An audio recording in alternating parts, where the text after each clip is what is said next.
तारीख 8 जून 2026 देश की राजनीति का शायद सबसे दिलचस्प दिन। एक तरफ विपक्षी एकता का प्रदर्शन, दूसरी तरफ क्षेत्रीय दल के भीतर बगावत का विस्फोट। एक तरफ कॉन्स्टिट्यूशन क्लब, दूसरी तरफ केंद्रीय मंत्री भूपेंद्र यादव का सरकारी आवास। और इन दोनों जगहों से आई तस्वीरों ने पूरे देश के राजनीतिक नैरेटिव को बदल दिया। कहानी की शुरुआत कॉन्स्टिट्यूशन क्लब से। दिल्ली में इंडिया ब्लॉक की बैठक चल रही थी। कांग्रेस अध्यक्ष मल्लिकार्जुन खड़गे मौजूद थे, राहुल गांधी मौजूद थे, सोनिया गांधी मौजूद थी, अखिलेश यादव मौजूद थे, तेजस्वी यादव, और वहां मौजूद थी पश्चिम बंगाल की पूर्व मुख्यमंत्री, सबसे बड़ी राजनीतिक हस्ती ममता बनर्जी। कैमरे में एक तस्वीर कैद होती है। सोनिया गांधी और ममता बनर्जी एक दूसरे को गर्मजोशी के साथ गले लगाती हैं, मुस्कुराहट है, हाथ मिलते हैं। राजनीतिक संदेश साफ था, विपक्ष एकजुट है। लेकिन राजनीति में अक्सर सबसे बड़ी कहानी कैमरे के सामने नहीं, कैमरे के पीछे लिखी जाती है। और ठीक उसी समय दिल्ली के दूसरे कोने से एक ऐसी बैठक की तस्वीर सामने आई जिसने तृणमूल कांग्रेस के भीतर भूचाल ला दिया। ये बैठक केंद्रीय मंत्री और बीजेपी के पश्चिम बंगाल प्रभारी भूपेंद्र यादव के आवास पर थी। रिपोर्ट्स के मुताबिक टीएमसी के बागी सांसद वहां जुटे थे और यहीं से शुरू हुई उस राजनीतिक बगावत की कहानी जिसने ममता बनर्जी के नेतृत्व को सबसे बड़ी चुनौती दे दी। अब सवाल ये उठता है कि आखिर हुआ क्या। दावा किया गया कि टीएमसी ने 28 लोकसभा सांसद में से 20 सांसदों ने लोकसभा स्पीकर ओम बिरला को पत्र देकर अलग समूह के रूप में बैठने की इच्छा जताई है। इतना ही नहीं, इन सांसदों की ओर से यह भी कहा गया है कि वो एनडीए को समर्थन करना चाहते हैं। अगर यह दावा सही साबित होता है तो यह सिर्फ एक राजनीतिक बगावत नहीं होगी, यह तृणमूल कांग्रेस के इतिहास की सबसे बड़ी टूट होगी। लेकिन कहानी यही खत्म नहीं होती है। अब आते हैं उस गणित पर जो पूरी राजनीति का भविष्य तय कर सकता है। नाम है दल बदल कानून।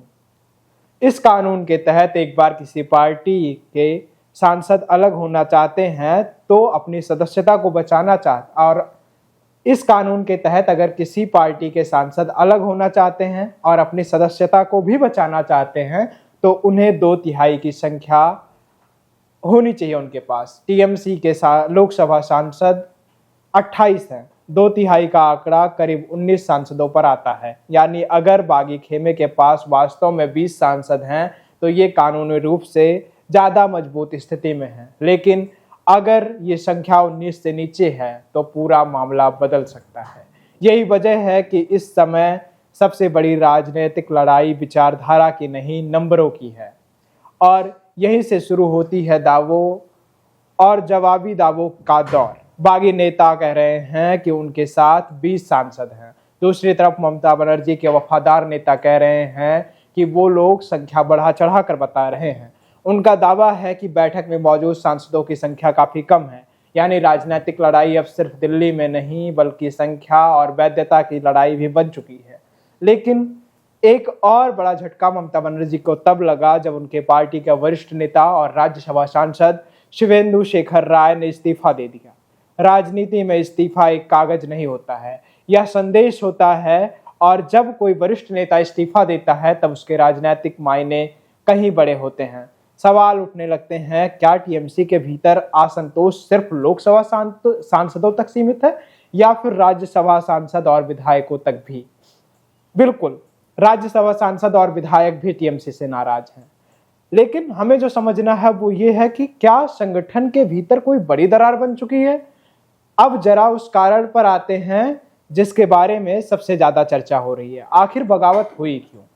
कई बागी नेताओं के बयान में हर बार एक नाम सामने आया, वो था ममता बनर्जी के भतीजे अभिषेक बनर्जी का। आरोप लगाया जा रहा है कि पार्टी के फैसले सीमित दायरे में लिए जा रहे थे, वरिष्ठ नेताओं को पर्याप्त महत्व नहीं मिल रहा था और संगठन के पुराने नेताओं की भूमिका लगातार कम होती जा रही थी। हालांकि अभिषेक के समर्थन इन दावों और आरोपों को खारिज करते हैं और वो कहते हैं कि ये चुनावी हार से पैदा हुई निराशा का परिणाम है।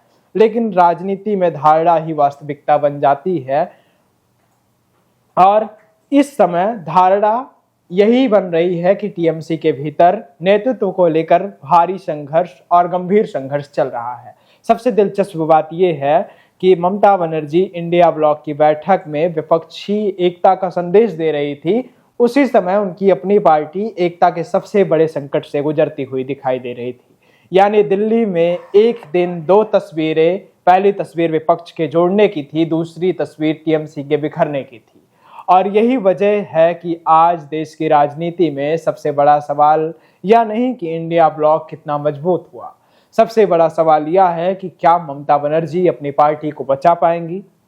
दोस्तों, किसी भी राजनीतिक बगावत की कहानी एक दिन में नहीं लिखी जाती है, उसकी पटकथा महीनों तक लिखी जाती है। टीएमसी की मौजूदा उथल पुथल की जड़ें भी कहीं ना कहीं पश्चिम बंगाल विधानसभा चुनाव के नतीजों में दिखाई देती हैं। चुनाव नतीजे आए, ममता बनर्जी सत्ता से बाहर हो गई, बीजेपी पहली बार बंगाल में सत्ता में पहुंची और यहीं से शुरू हुआ टीएमसी के भीतर आत्ममंथन का दौर। हार के बाद पार्टी के भीतर सवाल उठने लगे, रणनीति पर सवाल, संगठन पर सवाल, नेतृत्व पर सवाल और सबसे बड़ा सवाल परिवारवाद और ममता बनर्जी पर उठे। अभिषेक बनर्जी की भूमिका को लेकर सवाल उठे। कई वरिष्ठ नेताओं का मानना था कि पार्टी पुराने नेताओं की पकड़ को कमजोर कर रही है, नए नेताओं को ज्यादा मौका दिया जा रहा है, दूसरे दलों से आए नेताओं को मौका दिया जा रहा है, निर्णय लेने की प्रक्रिया सीमित लोगों तक सिमट गई है, चुनावी रणनीतिकारों और सलाहकारों का प्रभाव बढ़ गया है, जमीनी नेताओं की बात कम सुनी जाने लगी है। हालांकि अभिषेक के समर्थन इस पूरे तर्क को खारिज करते हैं। उनका कहना है कि हार की जिम्मेदारी सामूहिक होती है, किसी एक व्यक्ति को निशाना बनाना उचित नहीं है, लेकिन राजनीति में अक्सर धारणा ही वास्तविकता बन जाती है।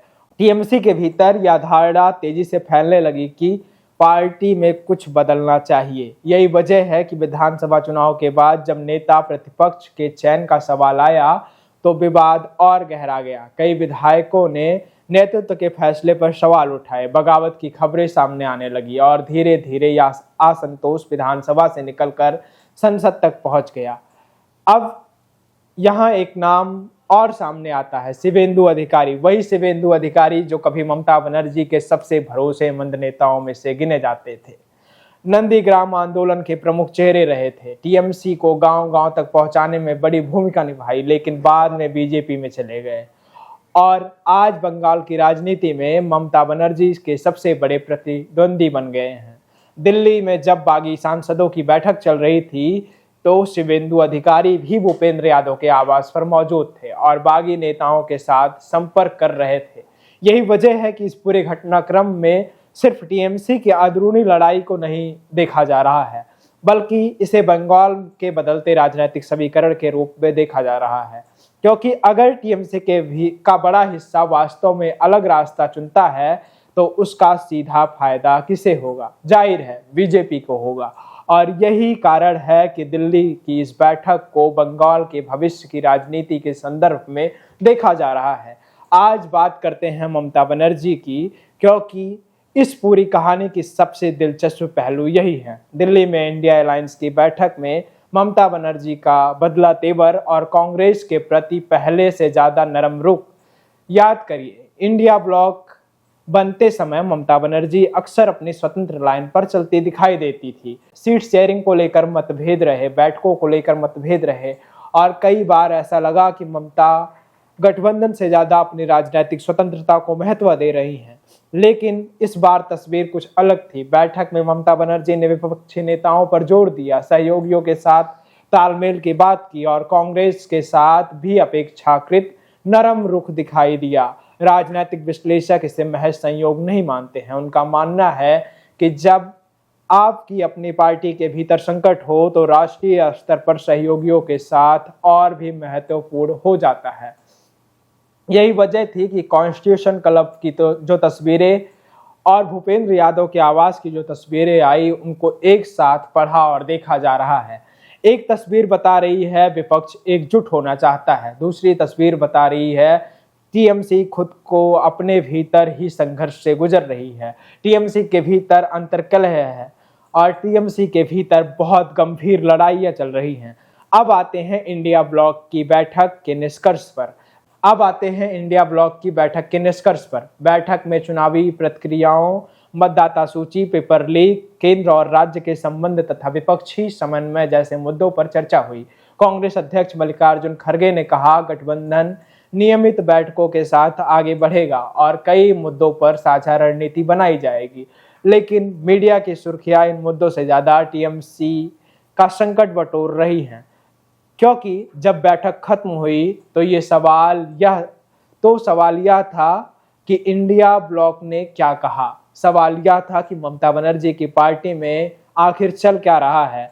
क्या 20 सांसद वास्तव में उनके साथ नहीं है? क्या दल बदल कानून की कसौटी पर यह बागी गुट खरा उतर पाएगा? क्या सांसद और विधायक भी इसी रास्ते पर चलेंगे? और सबसे बड़ा सवाल, क्या ममता बनर्जी इस संकट को रोक पाएंगी?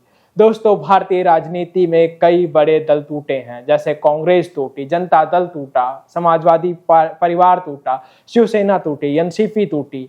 लेकिन हर टूट के पीछे एक समान कहानी होती है। नेतृत्व बनाम संगठन, पुराने चेहरे बनाम नए चेहरे, सत्ता बनाम महत्वाकांक्षा। और आज टीएमसी भी शायद उसी मोड़ पर खड़ी दिखाई दे रही है। हालांकि अंतिम फैसला अभी नहीं हुआ है। राजनीति में आखिरी अध्याय तब तक नहीं लिखा जाता है जब तक सारे खिलाड़ी अपनी चाल ना चल लें। ममता बनर्जी अभी भी भारतीय राजनीति की सबसे अनुभवी नेताओं में से एक हैं। उन्होंने इससे पहले भी कई संकट झेले हैं। कई बार राजनीतिक रूप से खत्म मान लिया गया था उन्हें, लेकिन हर बार उन्होंने वापसी की है। इसलिए यह कहना अभी जल्दबाजी होगी कि टीएमसी का भविष्य तय हो चुका है। लेकिन इतना जरूर कहूंगा कि 8 जून 2026 को दिल्ली से जो तस्वीरें आई वो याद रखी जाएंगी। एक तस्वीर विपक्ष साथ खड़ा दिखा और एक तस्वीर में टीएमसी का भविष्य खत्म होता दिखा। आप इसके बारे में क्या सोचते हैं? आपकी क्या राय है? अपनी राय कमेंट बॉक्स में दीजिए। विनम्रता भरा मेरा प्रणाम स्वीकार करिए। मैं गौरव विनायक हूँ। आप नेटवर्क भारत देख रहे थे। बहुत बहुत धन्यवाद।